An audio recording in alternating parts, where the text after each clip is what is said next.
What's going on, everybody? It's Richard Koberger here, the Blue Collar Nerd, coming at you for the first time as an official ServiceTitan employee. Well, technically as an independent contractor working for ServiceTitan, but I'm going to say ServiceTitan employee because it's faster. So this is going to be a release notes video. So how do release notes videos look different now that I'm a ServiceTitan employee? Well, for now, they really don't. It's really not going to be different. It is currently Saturday, and I started on Monday. And everybody's spread pretty thin right now. It's all hands on deck trying to take care of this COVID product pack stuff. Plus, everybody's working remote, so I mean, all these factors combined, I'm still pretty early in my onboarding. So if it doesn't seem like I'm super enlightened with all sorts of inside secrets and knowledge, that's because I'm not. But what is different is I now have access to more resources. So when I come across something in these notes that I'm not super sure about, I have some people I can ask. So if I come across something that I need some clarification on from a product manager, then I will just point that out, I will reach out to them, and if I hear something back before this video goes out, then I will edit it in. You know what I'm saying, I'll fix it in post. So first thing I see here under invoicing is bulk charge customers. In AR management, you can now bulk charge customers who have a payment method on file with an outstanding balance. Use the payment method on file filter to view customers you can bulk, select, and charge. Bulk charging helps you collect payments on your schedule without waiting for your customers to remember to make a payment. So on the AR management screen now, there's a filter where you can filter down only clients who have a payment method on file, like a credit card saved on file. And you can check off as many of those as you want and charge in bulk. That's done via that actions menu. Under call booking, we have collapsible side menu. So to optimize the call booking screen for those using tablets, laptops, or smaller monitors, the left side navigation now collapses automatically when using a smaller screen size. So pretty simple, if you're on a smaller screen, it's just going to automatically collapse that side menu on the call booking screen to use up more of the available real estate. And you can just expand that menu whenever you need it. Under customer communications, something pretty exciting, Autoresponder to text customers. So you can now set up an autoresponder to respond to your customers and prospects who text you in chat, enabling them to get an immediate response when your customer service representatives are tied up elsewhere. And check this out, you're able to schedule it. So this is going to be super helpful because you can set it up to send an auto response after hours. Something that just says, hey, it caught us after hours, these are the hours where we're monitoring these text messages, and you can expect a response then,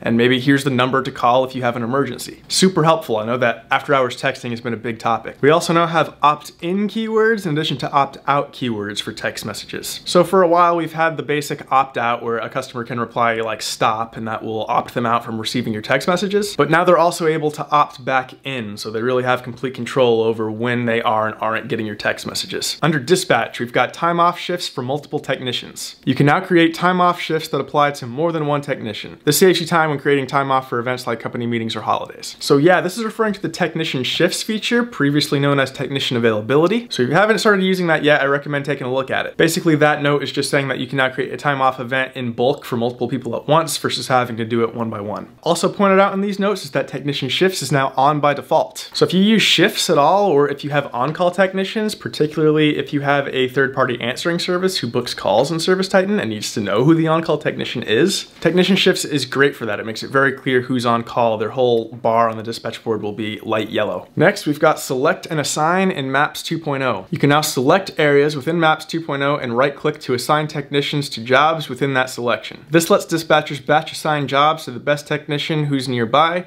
creating balanced and efficient routes. So yeah, and that's referring to the new 2.0 map. If you're not sure what that is, I did a video about it with the dispatch product manager Miles. I'll put a link to that video in the description below if you haven't seen it. That's back on the Blue Collar Nerd channel. Timesheet auto-generates for time off shifts. Creating a time off shift automatically now creates a corresponding timesheet when you choose a timesheet code. You also have the option to choose none to create a time off shift without creating a timesheet. Before, you had to create a corresponding non-job appointment on the dispatch board in order to ensure a correct timesheet for the time off shift. That feature really lets technician shifts be pretty much a replacement for non-job appointments, at least in the context of like time off and things like that. All right, under estimates and sales, bulk price updates of estimate templates. With the click of a button, you can now update estimate templates with the latest pricing from your price book. You also have control over which estimate templates you want to update. This ensures your technicians present the most up-to-date prices without without having to manually research and edit each estimate item. Yeah, that's great. We knew this was coming. This came up in the interview that I did with Vahe. Again, if you haven't seen that one, I'll put a link to it in the description below. But in that interview, he mentioned that this was something they were doing. Estimate templates was something that I brought up in my, I think my Christmas wish list video as being a pretty weak point. So this button is gonna solve one major problem with them, which is that when you update something, either your price or your description or something about that price book item, previously it wouldn't change in the estimate template, no matter what. You just had to take it out and put it back in. But now there's gonna be a button that you can press to update all of the estimate templates with the new information. Now that's still not ideal, and they know that. A full-on estimate builder that stays updated by itself is in the works. But until then, this definitely helps. Also, estimate templates are now gonna be sorted in alphabetical order, both on the Office side and on mobile side. Under financing, view inactive and pending GreenSky loan applications. You can now see all GreenSky loan applications in the GreenSky report instead of only approved loans. When generating a GreenSky report, use the new application status to filter GreenSky loans by status to let you know if the loan can be used to fund additional work. Under follow-ups, we've got an update to the dismiss button for recurring events. Dismissing recurring events in the follow-ups has been simplified to prevent accidentally dismissing them in bulk. So previously there were two separate dismiss buttons. One that was for dismissing in bulk and one that was for dismissing a single event. And they were right next to each other, so there was potential for a misclick. Now there is only a single dismiss button, and if you have multiple events checked off, you'll just get a pop-up that says, hey, you've got multiple checked off, you're trying to dismiss all of them, right? And then you can just push it through or cancel it from there. There's also a new built-in refresh button on the follow-ups page that lets you update the data without having to refresh the entire page and clearing out any of your filters. We also have better sorting for follow-ups. Prioritizing follow-up items is now much more intuitive. Drag columns to create the order you want and bring the most relevant information you're looking for to the front. Also, when you sort items, the sort applies to all items on the list, not just the ones you've already loaded. Before, you had to click load more to load all follow-ups before being able to sort all of them. Under forms, we have some new equipment-related smart fields to auto-populate information on forms. Things like model number and serial number and information about equipment that is saved on that location. And those smart fields are available for both standard and PDF forms. We also have better organization of forms for ServiceTitan Mobile. So the Forms tab in ServiceTitan Mobile now shows only the most relevant forms based on a job and which business units it's assigned. The business unit for that job will be the default filter selection on the Forms tab, enabling technicians to focus on the most relevant forms rather than spend time updating filters. So basically, like for example, if a technician's on a service call, then they're only going to see forms that are tied to the service business unit. Now they can adjust the filter if they need to see other forms, but by default, that's all they're gonna see, which is great, but take note of that. If you get a call from a technician in the future saying that they can't find a form that used to always be there, remember that change. That's probably the problem. You would just tell them to clear the filter and maybe double check what business unit that form is tied to make sure that it's not a problem going forward. We've also got a tag column for form triggers. So in viewing your list of form triggers, you now see the tags for triggers that are based on tags for convenient reference. Basically, if you're triggering a form based on tag, there's a column for that and you'll see which tags are triggering that form, just so that you can see that information without having to drill in. Smart fields for custom fields. We've added smart fields for custom fields in service location records, customer records, projects, and memberships. This is for PDF forms only. So yeah, again, smart fields are those fields you can put on forms that will auto-populate information. And now for those categories, service location records, customer records, projects, and memberships, if you've built custom fields for those categories, then you can put in a smart field on a PDF form that will auto-populate that custom information. Again, keep in mind that this particular one, this is only for PDF forms. And also when you add a smart field to a standard form, those are now sorted alphabetically so they're a little bit easier to find. All right, under invoicing, you can now add a mailing preference for invoices and statements on the customer record. So when you're editing a customer record, there's now an option that allows you to indicate whether this customer prefers to have their invoices and statements emailed or mailed. Then when you're in the AR management screen, there's a new email preference filter that allows you to filter for everybody who wants things emailed and everybody who wants things snail mailed. Add placeholders for invoice number and estimate ID in email templates. So in the email settings, you know those little placeholders that auto-populate information like customer name, customer location. We've now got new ones for invoice number and for estimate ID number. All right, under Marketing Pro, upload your logo in the Marketing Pro settings. You can now upload your logo in the Marketing Pro section of settings. Once you upload the logo, it's automatically added to future templates provided by ServiceTitan or you can add it to your own custom templates. We also have enhancements to the Marketing Pro dashboard. So basically when you drill into numbers on the Marketing Pro dashboard now, you get a lot more information. Like if you expand on sent, before you would basically just get a list of names who it was sent to, but now you get the names, you get whether or not they opened it, you get whether or not they called, you just get a lot more information. Under memberships, editing membership duration is now more precise. Now when editing the from date for an existing fixed duration membership, the to date updates to the corresponding calendar date minus 1 day. For example, if you change the from date field for an annual membership to 3/28/2020, the to date field defaults to 3/27/2021. Before, the to date would update to 3/28/2021, adding a day to the membership length.